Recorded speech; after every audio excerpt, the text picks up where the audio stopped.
You said that one of the important aspects about this edict is that giving equal rights to provincials was one of the things that helped deal with the crisis of the third century, and was the thing that I think you said, quote, sapped discontent from the relevant populations, which then minimized the probability of uprisings. Well, now that's a very long-term process. Yeah. Now, the third century is chaos. There's a crisis. It's a mess, right? So what follows the edict is quite a few decades of unrest. Okay, let's put it mildly. Let's talk about the crisis of the third century, where 26 emperors were murdered in a period of 50 years. Yes. It's tremendous instability. So there's civil wars nonstop. Almost all of these emperors were generals, and almost all were murdered by their men.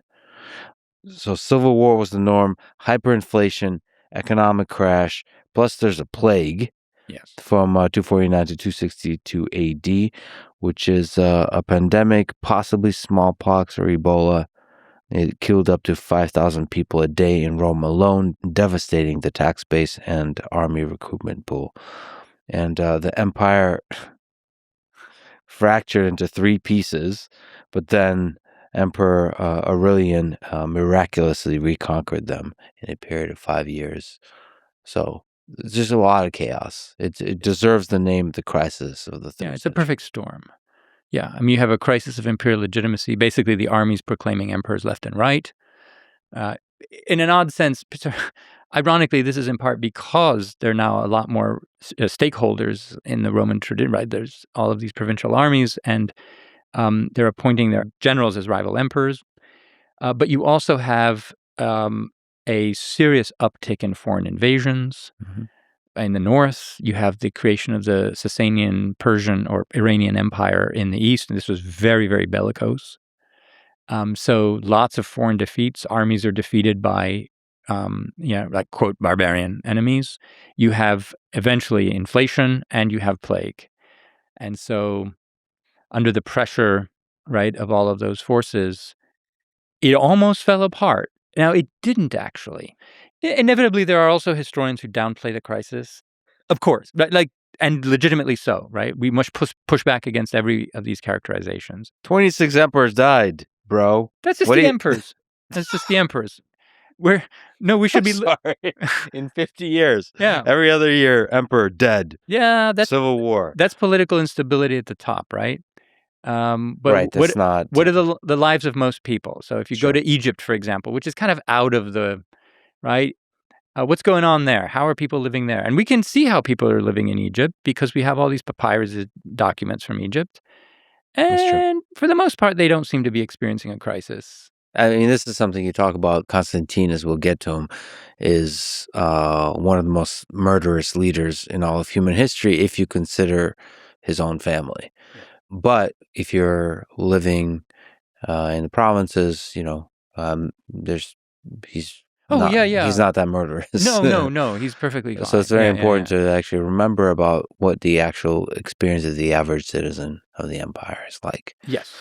Fair. Okay, so, but how, maybe there's more we could say about the crisis, and then, of course, the crisis is in part resolved by Diocletian, as he does a hard reset on the structure and the Roman system of government. So maybe you could speak a little bit more to the crisis that's important for us to understand, and how Diocletian solves the crisis in 284 AD. Right. So again, these are processes rather than specific events. Sure. So for example, you mentioned that the empire kind of breaks into pieces. Yes. And we have what's called sometimes the Empire of the Gauls. Gaul or modern France and sort of Britain for a while for a decade and a half or so are kind of like this little separatist empire. So what's interesting about that is that this was not an attempt to break away from the empire. In other words, it's not some discontent provincials who are just tired of Roman rule and want to break away and do their own thing. No. This is actually just it's an attempt by provincial generals to take the throne, and to rule the entire empire. It doesn't work. They get only as far as the provinces that they take. Mm-hmm. And the only way that they know to set up a state is to make it a Roman state, right? Like that's the total of their political imaginary is like, well, we're just going to do a Roman thing here, and maybe we'll get, we'll reunite the empire ourselves, or as happened, Aurelian, that is someone from the other side, will reunite the empire. But it's always a Roman model. Like it's almost like there's no alternatives by this point. So that's interesting. What Diocletian does essentially is the way I characterize it sometimes is that he turns the problem into its own solution. In other words, the problem is too many emperors or wannabe emperors, because there's just more going on. Like one emperor can't deal with all these problems along the frontiers, with all the political problems. So what he does is he deputizes some of his colleagues, people he was on very good terms with from the army. These are all Illyrians. They're from, by the way, for a few centuries, the emperors are all from this region of the former Yugoslavia that's the size of Scotland. That's where they all come from. What explains that? The army. Ah, These are military men, sometimes hard-drinking military men, yeah. very good at their job, like Aurelian you mentioned, right? So there's a series of Illyrian emperors who restore stability. And the reason why there's so many Illyrian emperors is because they work their way up through the ranks of the army. And the regions of Yugoslavia at that time are sufficiently, economically underdeveloped that there's a strong incentive for young men to go join the army because it's a living. And so Illyrians become like kind of the backbone of the Roman army, and they're described as these tough Roman conservative types. I mean, these are tough military guys. I say that to draw a contrast between, say, Hadrian, whom I mentioned earlier, who was a much more sophisticated, artsy, poetic, cosmopolitan emperor. Also a hard ass. You did not want to mess with Hadrian. But these guys from the 3rd century are military men through and through. Like their whole careers are in the army. Yeah. And they have like the military stubble. Yeah. They've got these thick necks. Yeah. They look angry. They've got their hands on their swords. Like they're not projecting an image of sort of calm and sophisticated, So military men. Military men from Aurelian. Yep. So Diocletian gets a gang of them together. Eventually there are 4. We call this the tetrarchy. And he basically allocates them to various. This wasn't any kind of hard division of the empire. Basically, it was a collaborative project. They each went wherever they were needed. Is it fair to say that there was 4 administrative zones? He allocated each one to a zone? Broadly, I'd say more military zones. Okay. So the administration tends to operate it kind of humming along in the background wherever these emperors happen to be, right? This is we're talking about a period of big government now. So Diocletian creates a larger government, possibly a larger army, and in order to pay for that, you need more systematic and effective taxation, which means you need more census, you need more bureaucracy, you need more So it is an era of bigger government. So just to linger on that point, is it fair to say that Diocletian created the deep state, quote, deep state? So the tax collectors, the logistics, the thing that you've kind of hinted at, which is the separation of the civil and the military layer of society. So the concept of a deep state, I've had discussions about that with experts who work on the idea of the deep state. And I'm not sure that I would characterize the Roman Empire that way, in part because while you do have big government, you do have bureaucracy, you have bureaucrats who are buried in various echelons, and nobody knows exactly what they're doing and things like that. I have not come across the idea of some sort of sinister elements, who are working within the administrative apparatus to undermine the emperor. Like from a distance, occasionally you might get glimpses of this kind of thing. Diocletian, for example, once complained that nobody ever tells me anything. In other words, like he's so removed in part from the realities of what's going on the ground that he felt sometimes he'd lost touch. But I don't find this kind of idea of undermining imperial power from within the bureaucracy. Yeah, I think one of the ways to explain that is because, in the modern day democracy, in quotes, there's a kind of temporary nature to the leader at the top. So it's incentivized the deep state to form. So the deep state thinks of themselves as a thing that propagates long-term periods of time, and then the leader is a very ephemeral, short-term thing. With an emperor, technically, you can go for a long time, so it's best to be integrated deeply. Yeah. With the bureaucracy should be integrated with the leader. Yeah. It makes sense. Yeah. Fair enough. Also, in modern social thought or fear is that the deep state might be undermining, say, the democracy itself, rather than it can cut both ways. But there is a bureaucracy. There is a big government. Absolutely. There's a big machinery. Yeah, compared to before. Yes. So Diocletian creates these larger bureaucratic structures, and these are the ones that define the society that I study. So as a specialist, I focus on the period after him mostly. But he implemented those to solve a lot of these problems. He was mostly successful. So in terms of generating revenue from a much more troubled and kind of precarious situation, and sustaining large armies and putting down these rebellions and usurpations. And he was generally successful at doing that. So he created the model that they kept for the next, 3 centuries or more. But a lot of the elements of that model lasted even beyond that, right? Yeah, like universal taxation. I'll give you an example. Up until then, Italy was exempt from taxes. Italy was the land of the conquerors. The conquerors don't pay taxes to themselves. The conquerors live off the taxes that others pay, right? So Italy was this big tax haven, right? Diocletian, Galerius, his guys. These guys are from Illyria. They're from the Balkans. Like, why is Italy tax-free exactly? That doesn't make any sense. It's a very, very wealthy, prosperous part of the world. And so, no, they tax Italy. So now, not only do all Romans have the same citizenship and the same law, they all have the same tax system. And the Diocletianic tax code, as it were, it's not a code, it sounds like a flat tax, which for us sounds regressive. But by the standards of that time, it's actually kind of progressive in a way. It means that even elites paid the same, right? Yeah.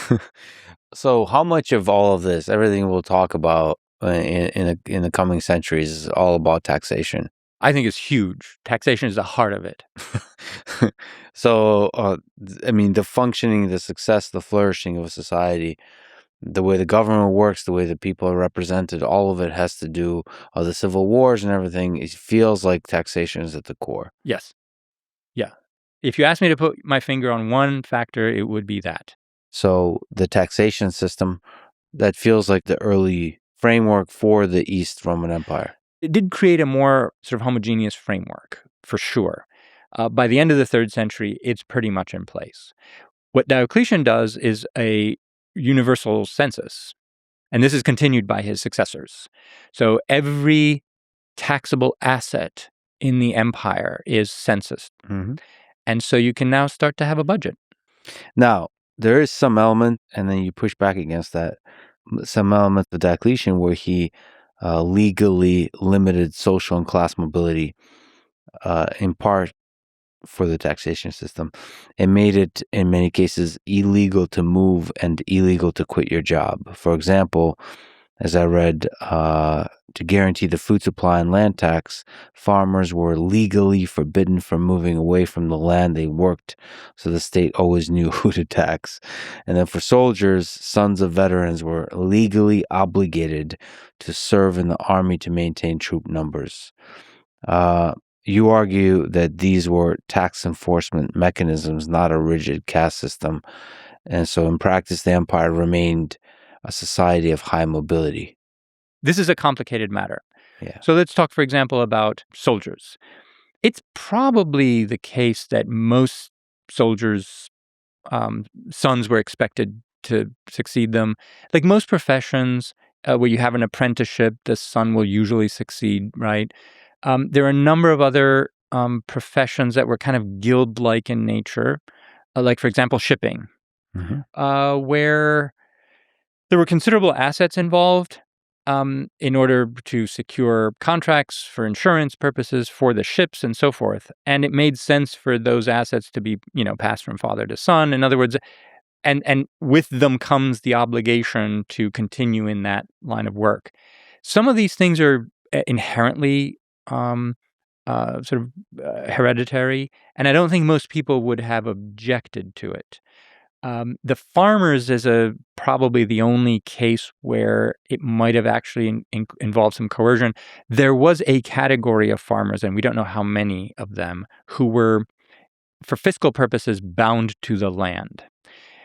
This doesn't mean they couldn't leave the land, like physically, no one's preventing them from leaving, but they were fiscally responsible for providing the taxes or rents or whatever, because the state wanted to have a secure revenue stream from, say, those lands. And anyway, it's one of these complicated situations. This did create some limitations on those people, and it's a topic of current research. These bound farmers, as it were, who are tied to the land. It's more of a, someone put it that. Most of the time it's people who own the land, and in this arrangement, it's the land that owns the people. But you're saying the bigger picture thing is that there was mobility. Oh, there's considerable class mobility yeah, and physical yeah. mobility, meaning people moved and we'll see this as from the west into the east and Constantinople and all this kind of stuff. There's tons of mobility. Yeah. No, this is not a society where people are bound really. We don't find anybody who's like, I really don't want to be a soldier, but my father was a soldier and I'm obligated to be one. Like we just don't hear those kinds of complaints of people who don't want to be a soldier. Why wouldn't you want to be a soldier in the Roman Empire? I mean, it's got tremendous perks. Right. Yeah. So can we just linger on why is it that Diocletian was able to stabilize that empire? It's like, the crisis of the 3rd century really threatened to tear apart everything. And so why did some of these things that we talked about stabilize? Well, Aurelian had already united the empire territorially. Mm-hmm. So this is right before Diocletian. And what Diocletian did was put in place a system that reduced the number of rebellions. Simply by having 4 big guys with 4 armies, they managed to put out all of those fires, or most of them. And once you have stability, and he also beat the Persians, Galerius did, so starting to beat back foreign invasions, that creates a framework for economic stability. People need to, if they're going to invest in like land reclamation or expand production, they need to know that, foreigners aren't going to come marauding through the, stealing their cattle and, enslaving them and taking them off to work on agricultural farms in Mesopotamia. Like they need to know this. Mm-hmm. And if you provide that context of stability, the economic growth, the demographic growth will return. And Diocletian created that kind of that context.